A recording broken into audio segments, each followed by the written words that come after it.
কি অবস্থা সবার?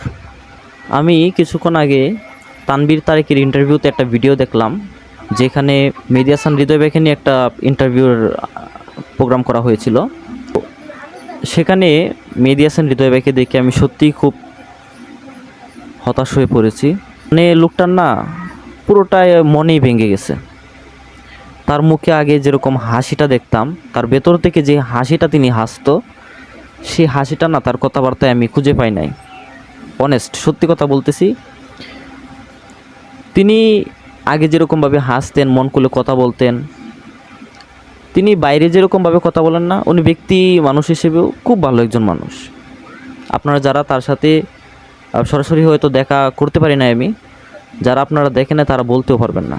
অনেক মানুষের চেহারা দেখলেই বলা যায় যে মানুষটা কেমন। হৃদয় ভাই সেমনই একজন মানুষ। লোকটা নাটক ইন্ডাস্ট্রি ছিল, নাটক ইন্ডাস্ট্রিতে বেশ কয়েকটা নাটক নির্মাণ করলেও তার মূল লক্ষ্য ছিল কিন্তু সিনেমাতে, বড় পর্দায়। সে কিন্তু নাটকে সেরকমভাবে মনোযোগটা দেয় নাই। যদি নাটকেও সেরকমভাবে মনোযোগ দিত, নাটকেও তিনি অন্য উচ্চতায় নিয়ে যেত। বাট তার লক্ষ্যটা তো নাটক ইন্ডাস্ট্রি ছিল না, তার লক্ষ্যটা ছিল বড় পর্দায়। আর তিনি তার প্রথম সিনেমা যখন মেগাস্টার শাকিব খানকে নিয়ে নির্মাণ করবেন, যখন তিনি ঘোষণা এসেছিল, যখন জিনিসটা রিউমার হিসেবে ছড়িয়ে পড়েছিল, প্রায় বলা যায় যে 70-80% লোক নাক ছিটকিয়েছিল যে এটা একটা নাটকের পরিচালক কী বানাবে। মানে কী বলবো ভাই, প্রচণ্ড সমালোচনা হয়েছে এটা নিয়ে, যে শাকিব খানের এই সময়ে এসে, কেরিয়ারের এই সময়ে দাঁড়িয়ে কোনোভাবে উচিত না একজন নাটকের পরিচালককে শিডিউল দেওয়া। অনেকে ম্যাক্সিমাম লোক বলেছে, বিশ্বাস করবেন না, ম্যাক্সিমাম লোক বলেছে, প্রায় 70-80% লোক বলেছে। কিন্তু পাশার দাবা ঘুরে গেল যখন মেহেদী হাসান হৃদয় ভাই, তার একটা জিনিস সবচেয়ে বেশি ভালো লাগে, সেটা হচ্ছে তিনি চাপাবাজি করেন না। এই জিনিসটা আমার সবচেয়ে বেশি ভালো লাগে। তিনি যা পারবেন সেটা বলবেন, সেটা তিনি করবেনও। এই জিনিসটা আমার সবথেকে বেশি ভালো লাগে। যখন বরবাদে ফার্স্ট লুক আসলো, সেটা দেখেতেও সবাই মানে কি বলবো, ফিদা হয়ে গেছে। টিজার আসলো, গান আসলো, সবাই ফিদা। মানে সবার ধারণা পাল্টে গেছে। যেই পরিচালক মুম্বাইয়ের এত বড় একটা সিটিতে টানা 40-42 দিনের মতো শুটিং করে আসে, তার মধ্যেও বড় একটা শুটিং স্পট, সেরা শুটিং স্টুডিও, সেখানেও তিনি শুটিং কমপ্লিট করে এসেছে। তারপর বলিউডের বিখ্যাত একজন পরিচালক প্রযোজক মহেশ ভাট, সেই মহেশ ভাটের অভ্যর্থনাও পেয়েছে। সেই মহেশ ভাট তার কপালে একটা চুমু খেয়েছে। তো এটা না তার একটা বড় পাওয়া, আমি যেটা মনে করি। তিনি সত্যিই ভাগ্যবান ছিল। কিন্তু আমাদের ইন্ডাস্ট্রির এই সেন্সর সার্টিফিকেশন বোর্ডের বলেন, তারপর আরও কিছু আছে, অনেক মানুষই আছে মানে যারা বাংলা ইন্ডাস্ট্রি ভালো চায় না, তাদের এই আচরণের জন্য, তাদের এই দুর্নীতির জন্য, তাদের এই ষড়যন্ত্রের জন্য না একটা নতুন ভালো পরিচালক বলেন, একটা নতুন ভালো প্রযোজক বলেন, আমরা হারাতে চলেছি। মেহেদী হাসান হৃদয় ভাই যেরকম ভালো, তার বোন শারিন আক্তার সুমি আপু, তারপর তার হাজব্যান্ডের নামটা আমি সম্ভবত ভুলে গেছি, আপুটা শারিন আক্তার আপু, তিনি বাইরের দেশের লোক, বাংলাদেশের হলেও তিনি বাইরের দেশে বর্তমানে থাকেন। তো সেখান থেকে এসে বাংলা ইন্ডাস্ট্রিতে প্রায় 15 কোটির উপরে ইনভেস্ট করেছে, যেটা এ পর্যন্ত যাবৎকালীন সর্বোচ্চ বাজেটের সিনেমা। তো শুধু শাকিব খানের উপর বিশ্বাস করে, তার স্টারডমের উপর বিশ্বাস করে, মেহেদী হাসান হৃদয় ভাইকে বিশ্বাস করে তিনি এতগুলো টাকা ইনভেস্ট করেছেন। তাকে আমরা স্বাগতম জানাতে পারলাম না, তার আগেই তার মন ভেঙে দেওয়া হয়েছে।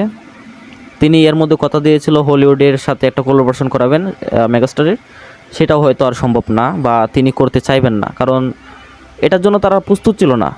এই যে জ্বরটা এসেছিল, সেই জ্বরটার জন্য তারা কোনোভাবেই প্রস্তুত ছিল না। এই যে বরবাদের সেন্সরটা নিয়ে তারা যেই নাকানো চুয়ানো খেয়েছে, যেই হেনস্তের শিকার হয়েছে, এজ এ নতুন পরিচালক, নতুন প্রযোজক হিসেবে, এটা তারা কখনো চিন্তাও করে নাই, এটা কাম্যও ছিল না। আমরাও তো এটা কখনো ভাবি নাই যেরকমটা হবে। আমরা তো জানতাম যে বিশাল একটা পরিবর্তন এসেছে সেন্সরে, সেখানেও যে এরকম নিয়মকানুন থাকবে জানতাম না। তো যাই হোক, মেহেদী হাসান হৃদয় ভাইয়ের কাছে আমাদের চ্যানেলের পক্ষ থেকে হাত জোর করে বলছি, ভাই আপনি ইন্ডাস্ট্রিতে এসেছেন, দেখেন একটা ভালো কাজ করতে গেলে সেই ভালো কাজের পেছনে যে শুধু আলোচনায় থাকবে সেরকমটা না, সেখানে অনেক সমালোচনা থাকবে, কিছু মানুষ সেটা টেনে ধরবে, অনেক বাধা বিপত্তি আসবে। সেই বাধা বিপত্তি পেরিয়ে যদি আপনি এগিয়ে যেতে পারেন তবে আপনি ভালো কিছু করতে পারবেন। সো আমি মনে করি এই বরবাদ সিনেমাটা যখন মুক্তি পাবে, বরবাদের কন্টেন্টগুলো যেহেতু ভালো হয়েছে, আশাবাদী সিনেমাটা আরও অনেক অনেক অনেক ব্লাস্ট করবে। এই বরবাদ সিনেমাটা যখন মুক্তি পাবে, এই মেহেদী হাসান হৃদয় বাংলাদেশের মানে টপ যেই ডিরেক্টর বর্তমানে, সে তো রায়হান রাফির পরের জায়গায় চলে আসবে মেহেদী হাসান হৃদয় ভাই, সেটা আপনি লিখে রাখতে পারেন। তো এই মেহেদী হাসান হৃদয় ভাইকে বলবো, হাত জোর করে বলবো, আপনি হারায়া যান না, আপনি এসেছেন ভাই, আপনি লেগে থাকেন। পরবর্তী সিনেমা মেগাস্টারকে নিয়ে করতে হবে এরকম কোনো কথা না, কম বাজেট নিয়ে অন্যান্য হিরোদেরকেও আপনি স্পেস দিন। আপনার ভিতর সেই প্রতিভাটা আছে। আপনার বেশ কয়েকটি নাটক দেখেছি, কম বাজেটে আপনি ভালো কিছু করতে পারেন। আর শারিন আক্তার আপুকেও বলবো, আপু এটা আপনার ফার্স্ট ইনভেস্ট করা ফিল্ম, দেখেন বাধা এসেছে এটা কোনো ফ্যাক্ট না, আমরা সাকিবিয়ানরা সবসময় আপনার পাশে আছি, আপনি মনোবল হারাবেন না। হ্যাঁ, এটা কিছুই না, বাধা আসবেই, ভালো কাজের প্রতি বাধা আসবেই, আপনি হারায়া যান না প্লিজ। আপনি আমাদের বাংলা ইন্ডাস্ট্রিতে এসেছেন, বাংলা ইন্ডাস্ট্রির উন্নতির জন্য এসেছেন, বরবাদ দিয়ে আপনি অনন্য এক জায়গায় পৌঁছাবেন, আশাবাদী আমরা পরবর্তীতে আপনাকে পাবো, আপনাকে যেন আমরা না হারাই এই আশা ব্যক্ত রেখে আমরা এই ভিডিওটি শেষ করছি। বন্ধুরা, ভিডিওটা বেশি বেশি করে শেয়ার দিয়ে দিবে যেন মেহেদী হাসান হৃদয় ভাইয়ের কাছে পৌঁছায়। তোমরা সবাই কমেন্টে বলে যাবে যে মেহেদী হাসান হৃদয়কে তোমরা চাও কি চাও না। আমি বেসিক্যালি চাই মেহেদী হাসান হৃদয় ভাইয়ের মতো পরিচালক এবং শারিন আক্তার আপু, সুমি আপুর মতো প্রযোজক বাংলাদেশে খুব খুব খুব করে প্রয়োজন। তো তোমাদের কি মনে হয় আমাদের কমেন্ট বক্সে অবশ্যই বলে যাবে। ধন্যবাদ সবাইকে।